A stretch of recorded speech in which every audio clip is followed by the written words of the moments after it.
세상에 없던 자주포를 개발하라. 기존의 자주포 개념은 모두 버리는 전천후 자주포의 탄생. 최대 시속 67km의 속도로 치고 빠지는 신출 귀몰의 기동력. 쏟아지는 적의 포화를 뚫고 반격을 실시하는 생존 능력. 탄약을 자동으로 이송 장전해서 30초 내에 초탄을 발사하고 3분간 분당 6발에서 8발의 사격으로 초전에 적진을 초토화시키는 자동화 포격. 포탄을 40km까지 날려보내는 K9 천둥의 위력. 세상에 없던 자주포, 모든 포병의 꿈 K9 천둥의 개발사, 그리고 대한민국 방산 수출의 새로운 시대를 개척한 K9의 해외 진출 이야기를 알아본다.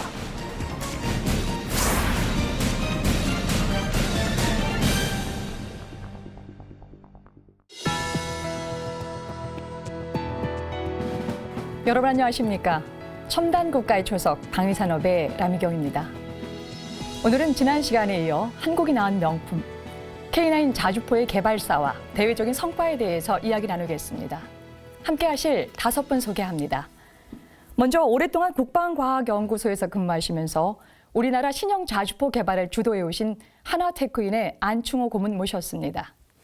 안녕하십니까? K9 생산을 맡고 있는 하나테크인 창원 공장에서 부문별 전문가들 나와주셨는데요. 각자 소개해드리겠습니다.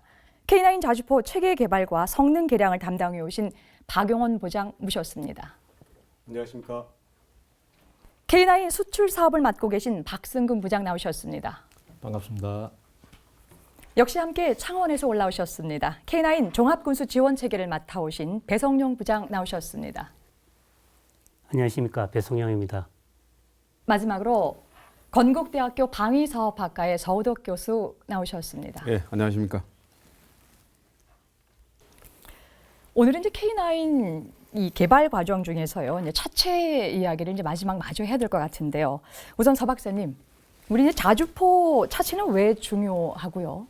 우리가 이제 기동력이나 이제 생존성 다양한 측면에서 이 K9이 갖고 있는 이 차체 어느 정도 수준이라고 평가할 수 있을까요? 적의 그 게릴라 부대가 습격을 한다거나 할 때 굉장히 취약한 것이 또 포병 부대입니다. 그래서 그러한 취약성을 극복하기 위해서는 방호가 제대로 돼야 되는데 그 방호를 하기 위해서는 차체 장갑력을 어느 정도 갖추어서 자체적으로 방어할 수 있도록 하는 그런 능력이 갖추어져야 되고요. 그 다음에 또 그 요즘은 이제 포를 쏘게 되면은 그 포의 궤적을 그 대포봉 탐지 레이더 같은 것이 탐지를 하게 됩니다. 그래서 포선 위치를 식별해서 또 우리가 도로 역공격을 당할 수 있는 그런 그 위험성이 있습니다. 그런 그 위험성을 방지하기 위해서는 일단 그 포 사격을 하고 나면은 즉시 또 진지를 변환해서 다른 장소에서 또 포를 쏘고 해야지 위치를 들키지 않고 작전을 할 수 있기 때문에 그러기 위해서는 신속하게 움직일 수 있는 능력이 있어야 돼요. 그 기동성입니다. 네. 그래서 그 기동성을 갖추기 위해서는 또 그런 차체가 그런 기동을 할 수 있어야 되고 그 다음에 그 포가 그 정확도가 있어야 되는데 정확성을 유지하려면은 포 차체가 그 튼튼하게 그 안정성 있게 버텨줘야지 그 정확하게 또 쏠 수 있는 그런 상황이 되기 때문에 그래서 이 포가 단지 뭐 포신 자체의 어떤 능력과 뭐 정확도, 뭐 위력 이런 것도 중요하지만은 그것을 뒷받침해 줄 수 있는 그 기동성, 또 생존성, 또 그 안정성 이런 것이 갖추어져야 되는데 이것이 더 차체가 그것을 뒷받침해 주는 그 역할을 합니다. 그래서 이 차체가 굉장히 중요하고 근데 우리 K9 같은 경우는 뭐 이런 그 기동면이나 또 생존 또 안정성 이런 측면에서 뭐 세계 최고 수준이다 그렇게 평가할 수 있겠습니다. 예. 여튼 굉장히 우수하다라는 걸로 요약해 봐도 되겠죠. 예. 안고모님, 네, 그렇다고 한다면 얘기를 쭉 듣다 보니까요, 이 K9을 개발할 당시에 우린 이미 K55 자주포를 이제 면허 생산을 하고 있었습니다. 근데 그렇다고 본다면 비용면이나 시간면에서요, 이 같은 155mm 이 그 신형 자주포 차체를 따로 개발할 필요가 있었는가라는 생각을 좀 갖게 되거든요. 이게 왜 굳이 K9 전용 차체를 만들었어야 되는 건가요? 네, 우리 자주포에서 차체는 자주포의 그 성능을 발휘할 수 있게 해주는 그런 기초가 되는, 베이스가 되는 그러한 역할을 이 차체가 하게 됩니다. 그런데 K55 차체는 이게 1950년대에 미국에서 개념을 잡은 거예요. 그래서 이 차체를 발전시키는 데 있어서도 지금 현재까지 보면 사거리 30km 수준까지는 발전을 시켰어요. 그런데 이제 K9은 이게 이제 1990년대에 개념을 잡아야 되고, 또 K9에 있어서는 이제 사거리가 40km 정도를 투발하는 것을 목표로 개발해야 되기 때문에 이 K55 차체를 가지고는 한계점에 이르렀다, 이렇게 볼 수가 있습니다. 그리고 1950년대에 어떤 그 개념을 잡았기 때문에 방호력이라든가 기동력이라든가 이런 부분들이 21세기에 운용하기에는 좀 미흡한 부분이 있다. 또 그때 당시에 국가연의 소재개발부하고 포스코하고 해서 국내에서의 균질 아변 강판이라고 하는 장갑 소재가 개발되어 있었습니다. 그래서 이 소재를 이용을 해서 전용 차체를 만드는 것으로 계획을 수립을 했습니다. 예. 제가 이제 방송을 준비하면서 K9의 차체 개발 과정을 쭉 훑다 보니까요, 그 유기압 현수 장치라는 얘기가 자주 나오더라고요. 이게 이제 어떤 기능을 하는 것이고 왜 굳이 K9에 이게 장착을 시켜서 개발하게 되는 것인지 좀 이유를 좀 듣고 싶습니다. 예, 제 K9 자주포에서는 일반적으로 이제 자주포라든가 화포에서는 이렇게 사격을 하게 되면은 포신 앞에 붙어 있는 그 제태기에서 그 화염이 옆으로 나오면서 그 반동력을 줄여줍니다. 그리고 두 번째로는 이제 주퇴복자위가 주퇴를 하면서 사격 충격량을 줄여줘요. 그 다음에 이제 자주포의 그 몸체하고 바퀴 사이에 스프링이 있는데 이 스프링이 이제 현수장치라고 하는 거죠. 이 현수장치에서 그 충격력을 좀 줄여줍니다. 그런데 K55까지는 이 부분까지 반동력을 견디지 못하기 때문에 뒤쪽에 스페이드를 장착을 해서 스페이드를 땅에 고정을 시켜서 반동력을 이렇게 감쇄시키는 이런 역할들을 했는데, 이 스페이드가 이제 저희가 이제 K55를 시험하고 하면서 이제 전방에 가서 한참 추울 때 이럴 때 이제 땅을 파서 스페이드를 고정시키는 일을 해봤는데, 불을 피워서 곡괭이로 땅을 파내고 이런 일을 하면서 이건 반드시 앞으로 포병을 위해서나 또 병사를 위해서나 우리가 이 부분은 개선을 해야 되겠다 하는 것을 아주 절실하게 느꼈습니다. 그래서 이제 신형 자주포 개념을 잡을 때에 영국의 AS-90이 개발을 하면서 거기에 유기압 현수장치를 장착을 했다라고 하는 그런 것을 이제 저희가 저널에서 이제 파악을 했어요.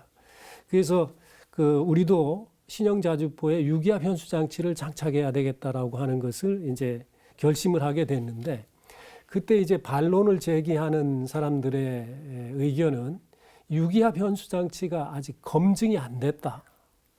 그래서 이게 불안하다. 이런 이야기들이 있었어요. 근데 저는 이제 그 전에 이제 K55를 그 시험할 때 그 겪었던 그런 고통, 또 앞으로의 전투에서 겨울에 땅을 파는 일들이 굉장히 힘들고 이렇게 전투를 해가지고는 안 되겠다. 이건 반드시 개선해야 되겠다. 이런 생각을 가지고 우리가 스페이드 없이 신형 자주포는 개념을 잡는다. 그래서 그거는 유기압 현수 장치를 아직 검증이 안 됐지만 그것을 장착한다.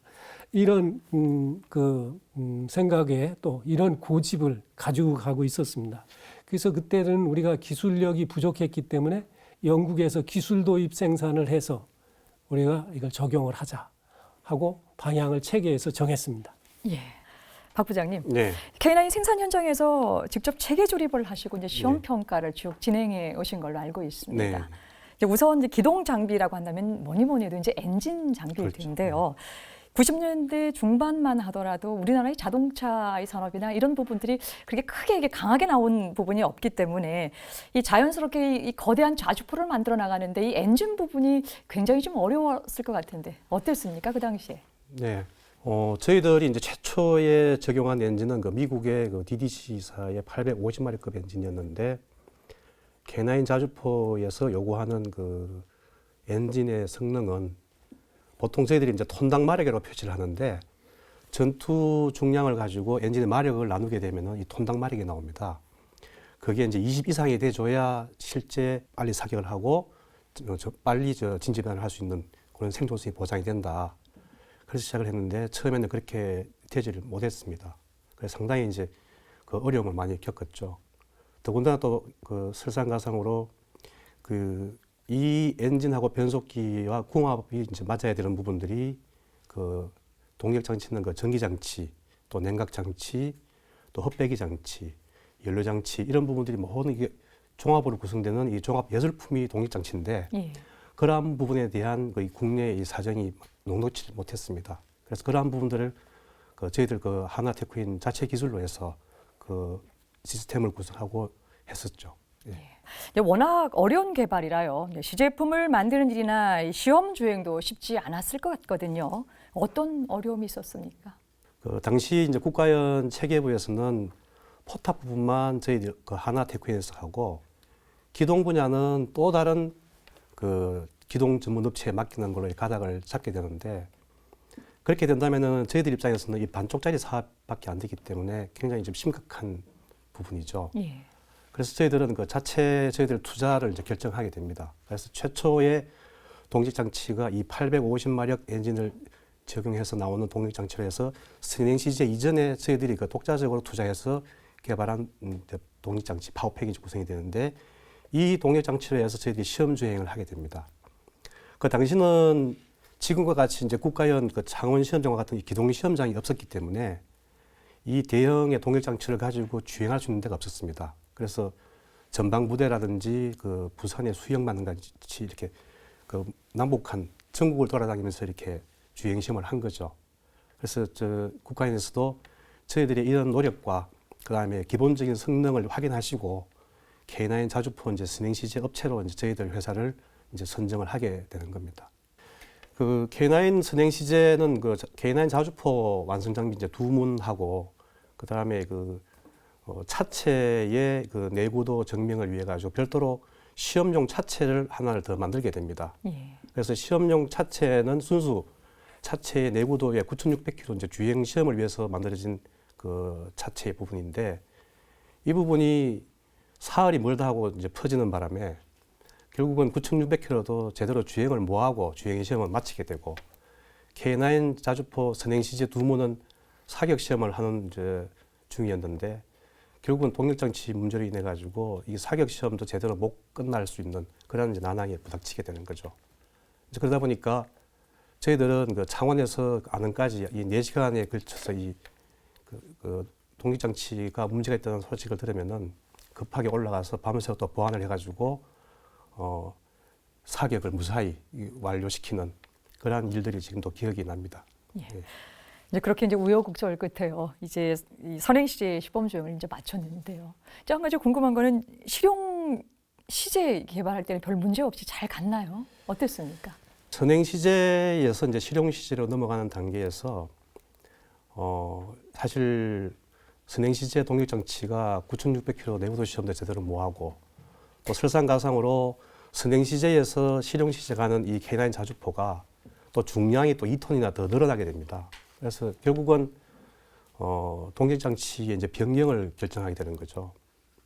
그래서 국가연 체계부와 동력팀, 그다음에 저희들 경진이 모여가지고 이 동력 장치의 이제 용량 증대를 위해서 선행 시제 동력 장치를 이제 포기를 하고 또 다른 동력 장치를 이제 구성하는 거로 이제 결정을 하게 되는데 결국은 그 자리에 이제 실무자의 입장을 듣고 싶다 해서 이제 제가 그 회의 장소에 이제 불려가게 됩니다.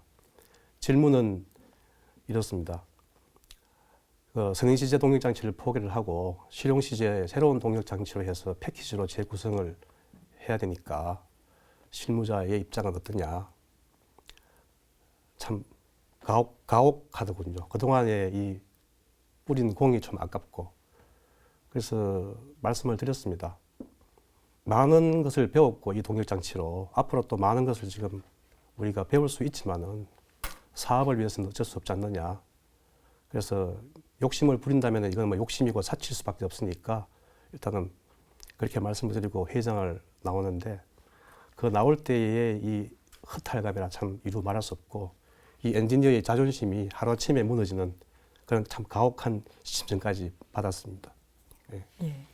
완성된 K9 과연 이 동력 장치는 어땠습니까? 잘 굴러갔습니까? 네, 저 K9 실용 시제 이제 동력 장치는 체계 장비 중량이 47톤, 그다음에 이 엔진 마력이 이제 1000마력을 가지는 동력 장치였는데 그 거대한 차체를 그래도 최고 속도 67km, 그다음에 가속 성능 12초 이하라는 그 이 놀라운 기동력을 발휘를 하게 되죠. 그 당시에 최고의 그 자주포라 불리는 그 독일의 PGH 2000과 맞먹는 이제 기동력을 발휘하게 됩니다. 자주포의 이제 차체 개발 중에서 이제 지금 중요한 동력 장치에 대해서 알아봤는데요. 네, 그 밖에 이제 K9 자주포 차체 어떤 또 장점을 갖고 있나요? 그 K9 자주포의 이 급속 사격과 그다음에 최대 발사 속도를 그 만족을 시키고 또 이런 부분의 그 사격에 대한 이 충격 이런 부분들을 사실 그 차체에서 다 흡수를 하게 됩니다. 그래서 이런 부분들이 아까도 저희들 그 안구님께서 말씀하셨지만은 그 현수 장치에 HSU가 없었다라면은 이것은 이제 불가능한 부분들이었죠. 그래서 이 K9 자주포의 이 막강한 이 기동력은 그 앞에서 말씀드렸던 이 동력 장치와 이 HSU에 있다고 이제 보시면 되겠습니다. 예. 근데 결국 이제 그만큼 차체가 튼튼하기 때문에 강한 포사격을 견디기도 하고요. 그다음에 이제 적의 공격을 견딘 차체인 만큼 이 K9이 갖고 있는 이 뭐 천하무적급의 이런 능력들 어떤 숨은 기술이 있을 것 같은데 어떤 것이 있을까요? 네, K9 자주포 이제 숨은 기술은 사실 차체와 포탑을 이 구성하는 이 구조물의 사실은 용접 기술입니다.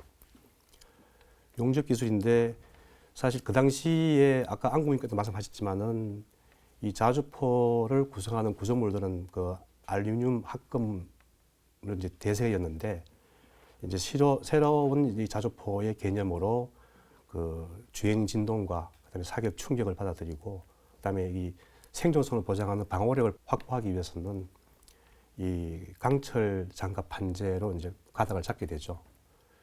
여기에 저희들이 또 한 번 난관에 빠지는 게 당시 저희들 하나테크인이 가지고 있는 용접 기술은 그 알루미늄 합금에 대한 용접 기술이었고 또 용접 설비가 주였습니다. 당시 K55 자주포나 K55 계열 장비들이 모두 다 알루미늄 합금으로 이제 제작이 됐기 때문에 그래서 저희들은 수백억을 투자를 해서 별도로 이 알루미늄 그 용접 설비에서 강철 장갑 판재 용접 설비로 이제 설비를 새로 신규로 투자를 하게 되고 그 다음에 용접 전문 인력이 그 알루미늄 용접 전문 인력이기 때문에 별도로 강철 용접 전문 인력을 별도로 또 양성을 하게 됩니다. 예. 그래서 전문 용접장을 구성을 하고 그 용접장 안에는 아시다시피 많은 이 용접 분진과 용접 가스가 발생하게 되는데 그 용접장 안에 공기 정화기라든지 이 항온 항습기를 설치를 해서 항상 이 쾌적한 분위기를 이제 유지를 하게 돼 있고 현재 저희들 창원 공장의 그 용접장은 거의 다 이 사람으로 용접하는 게 아니고 또 자동 용접하는 로봇 용접 형태로 좀 바뀌어져 있습니다. 그래서 이러한 그 K9 자주포를 구성하는 그 용접 기술이 이 근간이 돼가지고 이 구조물 곳곳에 이 보면은 보이지 않는 용접 기술 자체가 사실 이 차체나 포탑 구조물의 이 용접 기술이라고 보면 되겠습니다. 네. 여러분은 지금 첨단 국가의 초석 방위 산업을 시청하고 계십니다. 미국의 주력 자주포 팔라딘 M109A6 무게 28톤, 최대 속도 56km, 최대 사거리 24km. K9 자주포의 가장 큰 라이벌이자 현존하는 세계 최고의 자주포로 불리는 독일의 PGH 2000 무게 55톤, 최대 속도 60km, 최대 사거리 40km. 무게 47톤, 최대 속도 67km. 한국이 만든 명품 자주포 K9은 사거리 40km의 화력을 달성했으며 가격 경쟁력 면에서는 가장 우수하다. 세계 방위 산업계가 인정하는 지구촌 3대 자주포. 그렇다면 이 중 최고는 어떤 자주포일까? 라이벌 모델들과 비교해 K9은 몇 가지 확실한 장점을 가지고 있다. 우선 8m 이상의 상대적으로 긴 포신에 52 구경장의 막강 화력을 보유하고 있으며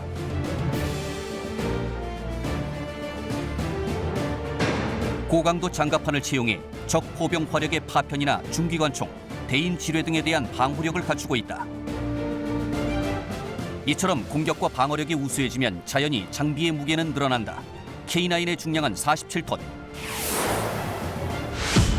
하지만 강력한 파워팩으로 시속 67km의 속도를 내는 신출귀몰한 기동력까지 갖추고 있다. 공에 공격하는 것이 가능한데 아무리 빨리 움직인다 해도 포격 과정에 시간을 빼앗긴다면 기동력은 의미가 없다. K9은 로봇형 탄약 보급 장비인 K10 탄약 운반차와 환상의 팀워크를 발휘해 최강의 기동력을 완성했다. 뿐만 아니라 탄약 장전을 포함해 군수 지원 요소 일체를 패키지로 개발한 것은 한국의 K9이 최초다. 세계 모든 포병의 꿈 K9. 자주포의 새로운 단계를 개척한 천둥의 진화는 지금도 계속되고 있다. 첨단 국가의 초석 방위산업. 전 세계 포병들이 꿈꾸는 명품 자주포 K9의 개발사에 대해서 알아보고 있습니다. K9 개발은 포신과 포탑, 차체를 만드는 것으로 끝나지 않습니다. 이 자주포를 진정한 최강 병기로 완성시키는 시스템도 함께 완성돼야 되는데요. 바로 종합군수 지원 요소라는 시스템입니다. 서 교수님, 시청자들의 이제 이해를 좀 돕기 위해서 여기서 얘기하는 종합군수 지원 요소가 어떤 것인가요? 예, 그 무기 체계를 만들게 되면은 그 무기 체계를 운용하는 데 필요한 제반 그 지원 요소들이 있습니다. 그거를 이제 전력화 그 지원 요소라 그렇게 하는데, 그 전력화 지원 요소라는 것은 그냥 주장비가 있다고 해서 뭐 그 단독으로 기능을 100% 발휘할 수 있는 건 아니니까 그 기능을 100% 발휘할 수 있도록 여러 가지 그 요소들을 다 갖춰주는 그런 그 부분이거든요. 크게 이제 전투 발전 지원 요소하고 그 종합 군수 지원 요소 이렇게 두 가지로 나눌 수 있습니다. 전투 발전 지원 요소라는 것은 그 무기를 운영하는 데 필요한 부대를 편성하고 인력을 그 배치를 하고 또 교리 그 무기의 그 운용 개념 이런 것을 정립해서 어떤 식으로 이 무기를 운용해야 가장 적합하게 효율적으로 한다 하는 그런 그 지침들을 그 교리적으로 다 그 정립을 해야 되는 부분이 있고, 또 병사들을 교육 훈련을 시켜서 제대로 그것을 운영할 수 있도록 숙달시켜야지 되는 부분, 이런 것들이 다 전투 발전 그 요소에 들어가거든요. 이런 부분들이 이제 작전적으로 가능하게 하는 그런 요소들이고, 또 아까 말씀드린 그 종합군수 지원 요소라는 것은 군수적인 측면에서 그 장비가 제대로 작동하도록 지원해주는 요소들입니다. 예를 들어서 우리가 장비를 만들면은 그 고장 났을 때 정비를 해주는 시설과 그 장비가 있어야지 이 무기 체계가 제대로 기능을 발휘합니다.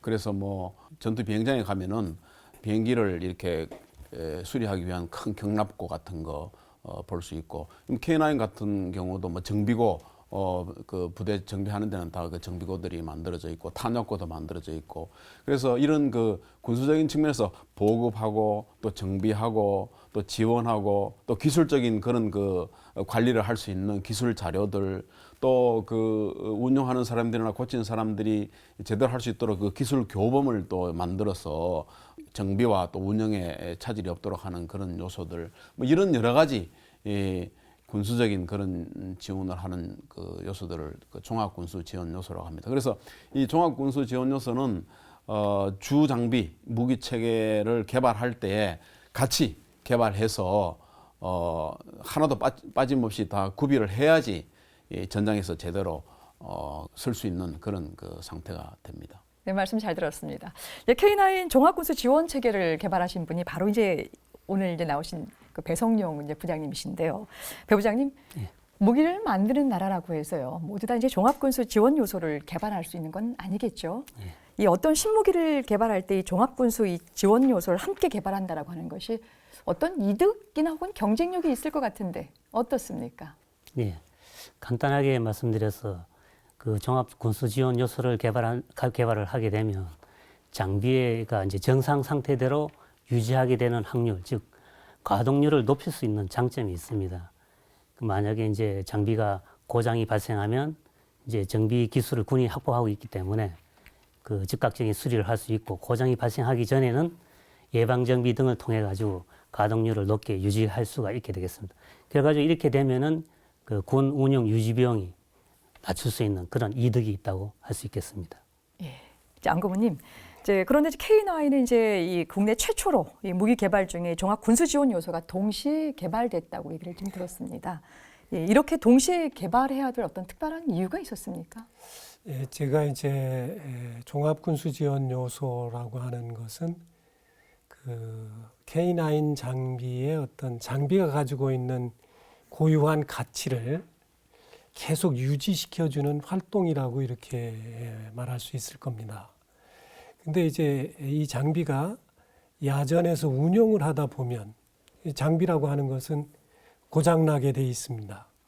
고장나면 이게 이 장비가 어떤 주기로 고장이 날 건가 하는 것을 사전에 예측을 해서 거기에 해당되는 부품을 사전에 확보해 놓아야 되고, 그런 어떤 고장이 발생이 되면은 그 고장이라고 하는 것이 어떤 부분에서 고장이 났는지 하는 것을 또 진단을 해야 되고, 또 그래서 이제 부품을 교환해야 된다라고 한다면 이제 정비 단계에 들어가서 정비를 해야 되는데, 그런 정비를 하기 위해서는 그것을 분해하는 순서라든가 또 그것을 탈거한 다음에 고장이 어떤 부분에서 났는가 하는 걸 확인하고 그걸 교체하고 이런 활동들을 해야 되는데, 이런 활동들을 하려면 이제 처음에 개발을 하기 위해서 그 구성품이나 부품을 설계하는 그 설계자는 이제 자기가 어떤 성능에 중심을 두고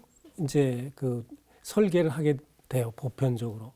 그런데 그때 예를 들어 이 설계된 이 제품이 생산이 돼서 장착이 되고 그래서 운행을 하다가 고장이 발생했는데 이걸 정비할 수가 없다고 그런다면 이건 큰 문제라 이 말이죠. 예.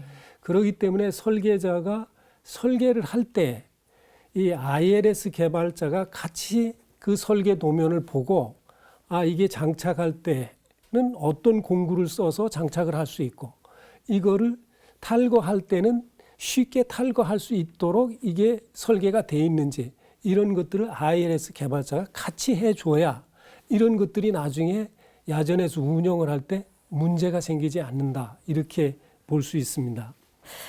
배 부장님, 이제 이 ILS를 이제 개발하려면 구체적으로 어떤 기술이 필요하게 된 건가요? 예, 그 종합 군수 지원 이제 요소이기 때문에 모든 이제 기술이 필요합니다. 그 군의 이제 운용이나 정비 시스템에 대한 그런 그 이해뿐만 아니라 그 설계 능력, 그다음에 이제 어떤 부품을 3D로 형상화해서 교범에 표현하는 능력, 이런 것들이 이제 필요한데, 무엇보다도 이제 중요한 거는 아까도 이제 말씀드렸다시피 이거 ILS 요소를 개발을 하면은 그 군의 운영 유지 비용을 낮게 유지할 수 있도록 그런 모든 제반 요소들을 개발한다는 그런 기술이 이제 중요하다고 할 수 있겠습니다. 예, 말씀 잘 들었습니다. 여러분께서는 지금 첨단 국가의 초석 방위 산업을 시청하고 계십니다. 독일의 BGH-2000, 미국의 팔라딘 등을 제치고 2011년 터키와 수출 계약을 체결한 한국의 K9 자주포. 당시 우리나라 방위산업 사상 최대 규모인 10억 달러에 달하는 물량을 터키로 수출하는 쾌거를 올린 것이다. 대한민국은 최고 성능의 자주포를 수출하며 국제적 위상이 한층 높아졌다.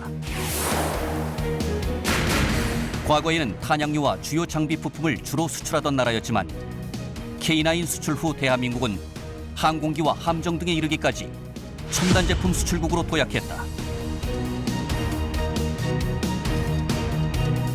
세계 최첨단의 기술력과 수출 노하우를 가진 우리나라 방위산업이 새로운 수출 주력 산업으로 성장하고 있다.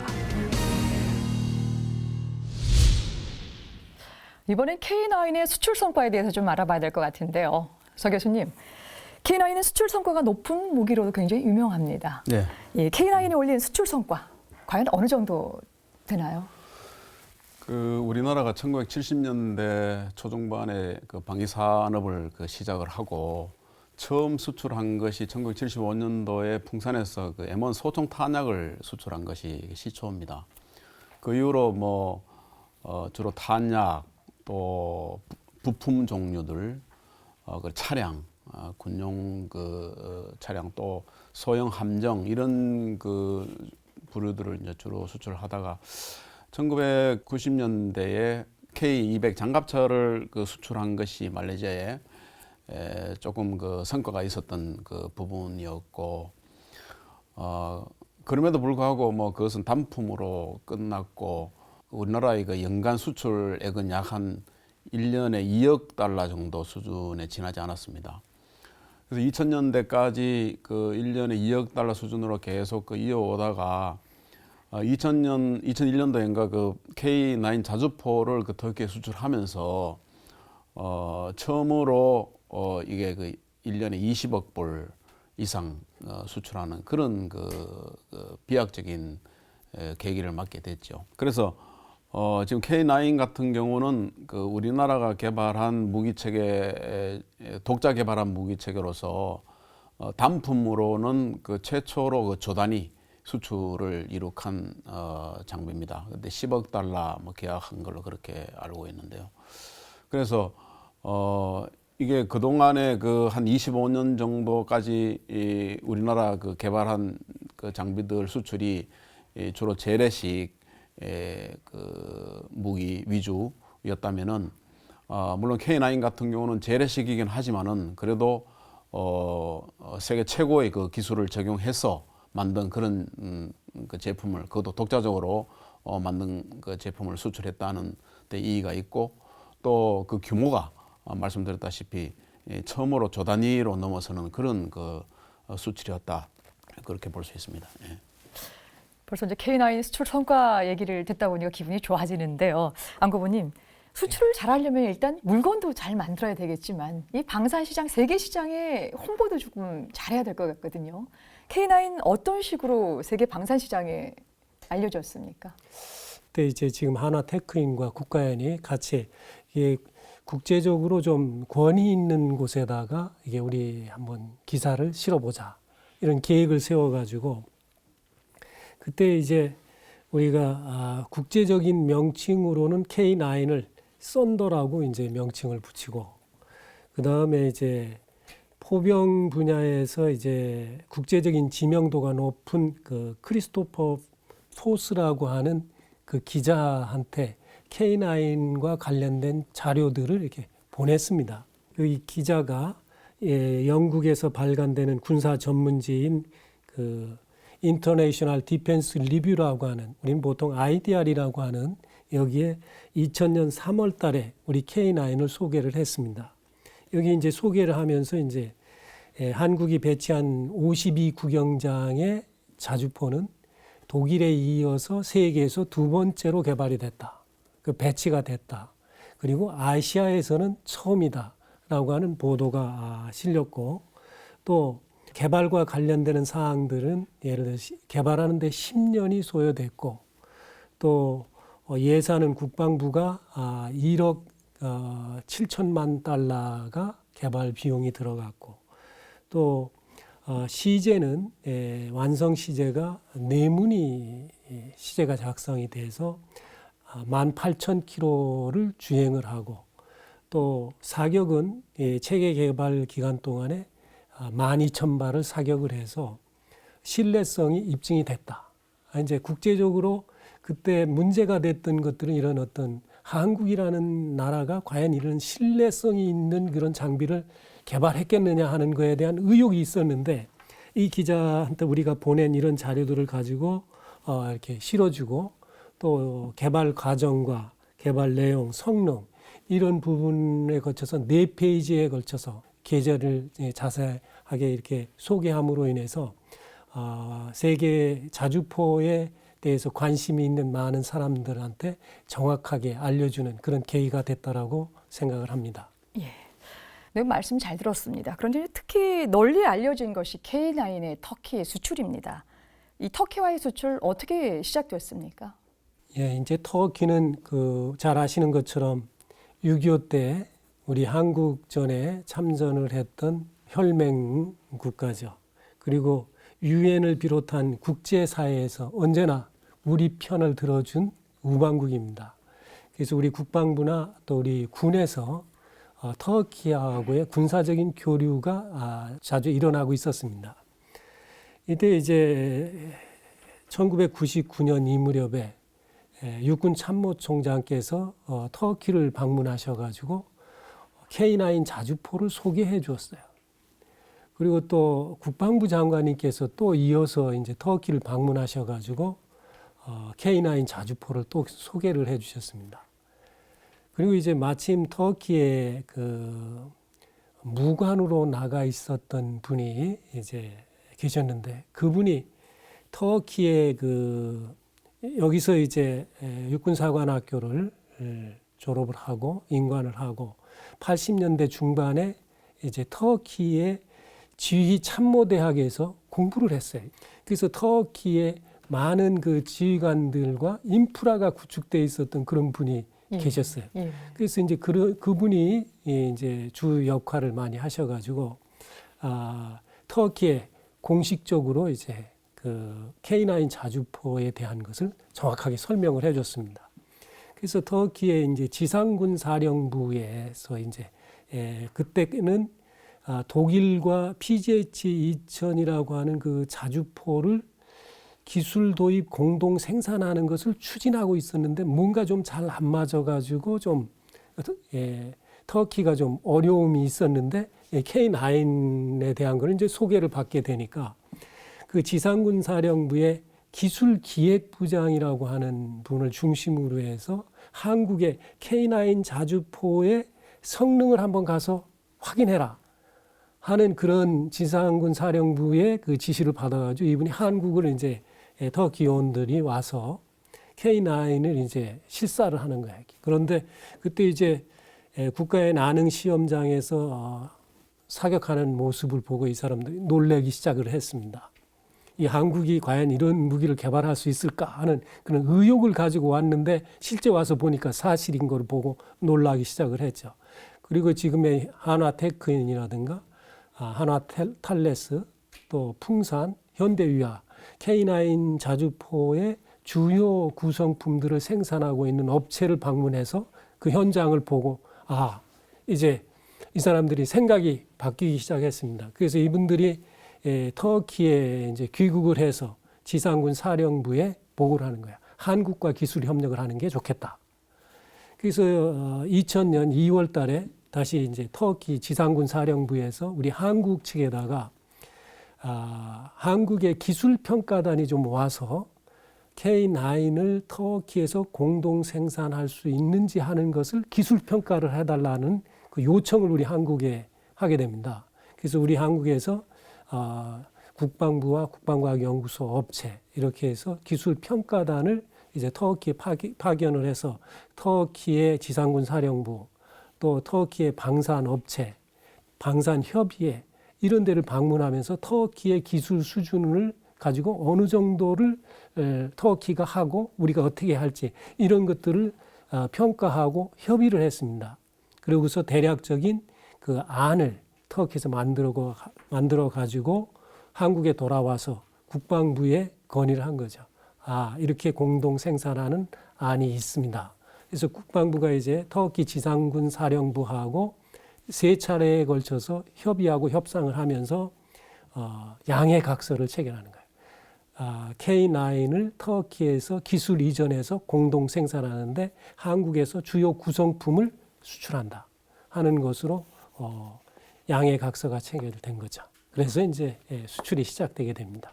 예. 네, 그렇다면 박승근 부장님, 터키와의 양해각서 체결 이후에요. 터키 자주포 개발 어떻게 진행이 됐습니까? 네. K9 자주포의 현지 공동 생산을 위한 양해각서가 체결된 이후에 그 당시 터키에서 그 터키 자주포 시제 개발을 담당하고 있던 기관이 그 1010 정비창입니다. 그 1010 정비창에 이제 기술 인력들이 분야별 기술 인력들이 이제 저희 한화 테크윈으로 기술 연수를 와서 이제 기술 전수가 이루어지게 되겠습니다. 그래서 기술 연수 기간 중에는 차체 포탑 구조물 제작에 관련된 뭐 용접이라든지 가공, 그럼 체계 장비 조립, 수락 시험 등 분야별로 이제 이렇게 기술 전수가 이루어졌습니다. 또한 그 터키 현지에서 시제를 개발할 때 국방과학연구소, 한화테크윈의 이제 전문 기술 인력들이 현지에 파견돼 가지고 시제 장비를 개발하는 데 있어서 이제 기술 지원을 수행하게 됩니다. 또한 그 시제 장비가 개발이 완료된 이후에 또 시험 평가에도 같이 참여를 해서 이제 기술 지원을 수행을 하였습니다. 이 터키 자주포 시제품 개발 과정에서 그 우리 기술진과 또 터키 기술진은 어떻게 역할 분장을 해서 진행을 했습니까? 예, 그 터키 자주포 개발 시에 이제 터키 측에서는 자기들이 그 차체 포탑 구조물을 이제 설계하고 제작을 했습니다. 그리고 이제 그 차체 구성품 중에서 이제 궤도를 공급을 했고, 포탑 구성품 중에서는 이제 자동 사통 장치, 항법 장치, 통신 장치 등을 이제 공급을 하였습니다. 그리고 시제 개발에 대해 시제 개발을 이제 주관을 하였고, 또 시험 평가를 이제 수행하게 되겠습니다. 그리고 이제 반면에 이제 저희 그 한화테크윈에서는 그 안에 들어가는 이제 구성품 중에 뭐 동력 장치라든지 유기압 현수 장치, 그리고 유압 구동 장치, 송탄 장치, 뭐 무장 등 이러한 이제 구성품들을 공급하게 되었고, 또 이제 저희들이 이제 기술 지원을 한 부분들이 그 이제 터키 측에서 공급하는 부분과 저희 그 한화테크윈에서 공급하는 부분 중에 이제 인터페이스가 또 필요한 부분들이 있습니다. 거기에 들어가는 그 인터페이스 검토라든지 이제 필요한 기술 지원을 이제 저희들이 수행을 하였습니다.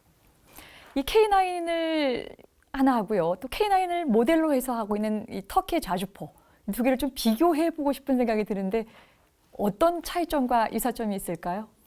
예, 그 터키 자주포의 그 구성품을 보면은 뭐 앞에서도 말씀드렸듯이 이제 동력 장치라든지 유기압 현수 장치, 뭐 유압 구동, 송탄, 뭐 무장 등은 저희 K9과 동일한 그런 품목이 이제 적용이 되어 있습니다.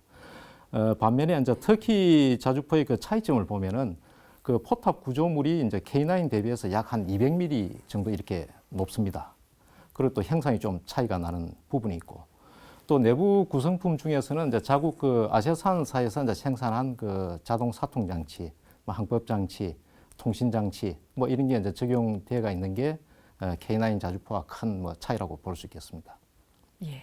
박 부장님 계속해서 이제 그렇다고 한다면 이제 K9 자주포의 터키 수출 사업의 의의를 좀 평가를 해주셔야 되는데요. K9의 그러니까 수출 사업을 담당하고 계시기 때문에 뭐 좋다라고 평가하실 수 있을 거라는 생각이 좀 듭니다만 조금 객관적으로 한번 조금 평가를 해주시죠. 예. 그 다 뭐 아시다시피 K9 자주포는 그 외국 기술에 의존하지 않고 국내 독자적으로 이제 개발된 그 이제 최초의 체계 장비가 되겠습니다. 그래서 이제 통상 이제 기술 도입으로 이제 생산한 다른 장비에 비해서 이 해외 수출하는 데 있어 가지고 제약 사항이 크게 없었습니다. 예. 그리고 이제 K9 자주포의 그 터키 수출 사업은 하여튼 우리의 그 우수한 방산 기술력을 세계에 알리는 계기가 되었고, 당시 역대 사상 최대 그 방산 수출 실적이라는 그 쾌거를 이루었습니다.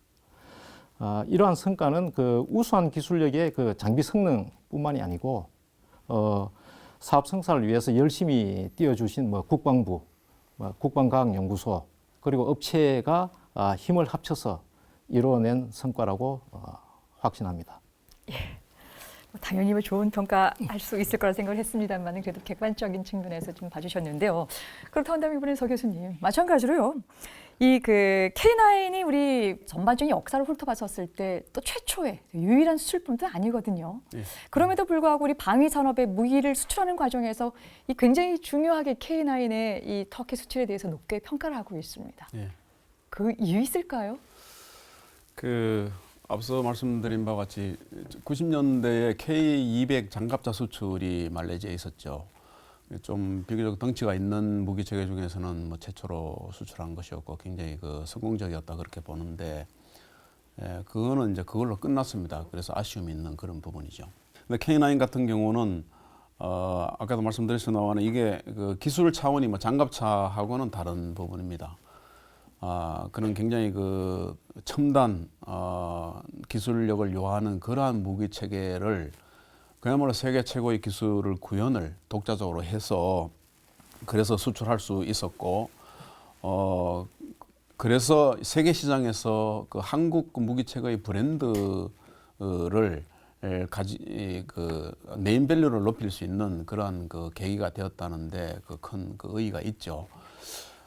그리고 이제 이 그 K9 자주포 수출을 계기로 해서 그 이후로 이제 굵직굵직한 그 수출권들이 계속 터졌습니다. 뭐 209 잠수함이라든가 또 FA-50 경공격기, KT-1 뭐 훈련기 이런 그 큰 장비들이 계속적으로 수출이 이루어지는 그런 것이 이런 뭐 한국의 그 네임밸류의 그 덕을 입은 게 아닌가 그렇게 생각이 되고 그 다음에 그 이 K9 그 터키 수출 이후에 또 터키에 수출한 그 중요한 장비가 그 흑표 그 K2 그 전차의 기술 수출입니다. 뭐 장비 수출은 아니지만은 기술을 수출을 해서 이 그 터키가 저희들이 수출한 그 K2 기술을 가지고 또 자기들이 다른 데 수출할 정도로 이 기술이 좋은 기술이었거든요.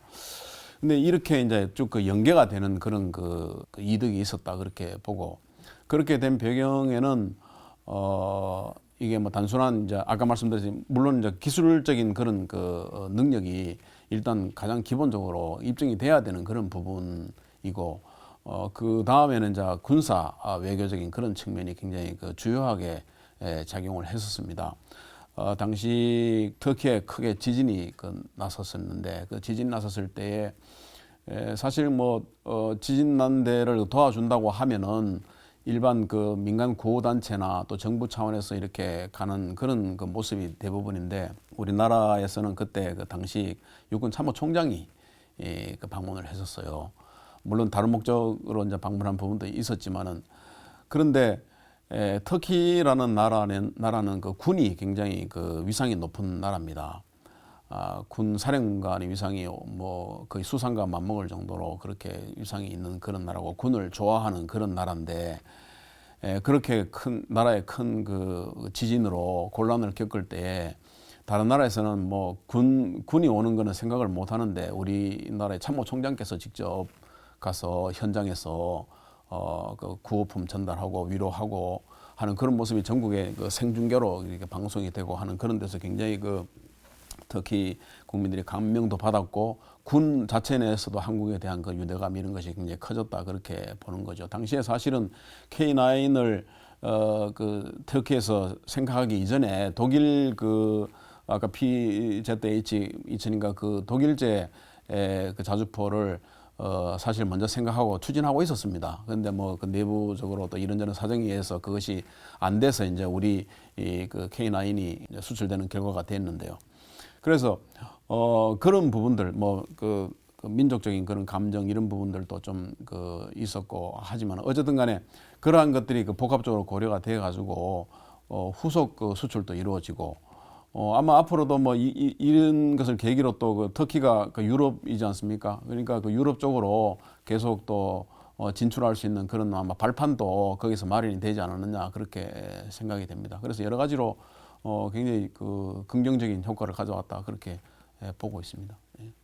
네, 말씀 잘 들었습니다. 마무리 질문 우리 안충호 고문님께 드리겠습니다. K9 개발 과정에서 우리가 꼭 기억해야 될 내용 혹시 빠진 거 있으면 말씀해 주시죠. 예, K9 자주포 개발은 우리 국방과학연구소의 연구원들과 또 방산업체의 기술자들과 또 대학의 연구원들과 교수 또 군, 육군 또 국방부 여기에 관계자들이 총화를 이루어서 군이 요구하는 세계 최고의 성능의 자주포를 군이 요구하는 시기에 이렇게 총화를 이루어서 그 약속을 지켰다는 데 큰 의미가 있다라고 저는 생각을 합니다. 또 이 K9 자주포는 개발과 생산과 또 야전 운영과 또 야전에서의 정비라든가 또 이게 나아가서 또 12년이 지난 다음에 창에서 다시 재정비하는 창 정비해서 다시 복구할 수 있는 그런 전순기에 걸쳐서 개발이 완료되어 있는 그런 장비다. 또 K9은 K9을 지원하는 탄약 운반 장갑차 K10, 사격을 지휘하는 K77에서 포병이 운용할 수 있는 이런 것들이 패키지로 개발이 된 장비다. 이렇게 말씀을 드릴 수 있습니다. 그리고 이제 K9은 이게 그 적도에서 열대 우림 지역에서도 우리가 시험 평가를 했고 또 아까 말씀드린 그 빙토 지역에서 또 이제 눈이 많이 쌓인 지역에서도 시험을 했고 또 이게 사막에서도 다 시험을 거쳤습니다. 그래서 K9은 전 세계 어디에서든지 운용이 가능한 장비로 개발이 돼 있다. 그래서 지금 세계 여러 나라에서 수출과 관련돼서 우리와 협상을 하고 있고 또 기술 이전 수출에 대해서도 계속 협의를 해 나가고 있습니다. 그리고 지금 현재 52국영장의 그 단일 품목으로서는 세계 시장 점유율 1위를 지금 한 10여 년째 계속 유지하고 있는 그런 장비입니다. 가장 중요한 것은 이 K9이 개발이 돼서 이게 군에 배치돼서 제가 이제 야전에 가서 군이 K9 자주포를 운용하는 그 병사들과 장병들을 만나서 물어봅니다.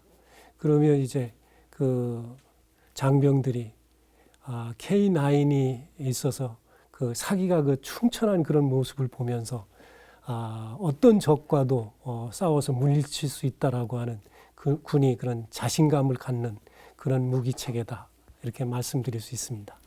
네, 고맙습니다. 오늘 5분의 생생한 말씀 정말 감사합니다. 대한민국이 낳은 명품 무기 K9 자주포의 개발사와 수출 이야기까지 나눠봤습니다. 그런데 K9의 이야기가 여기서 끝이 아닙니다.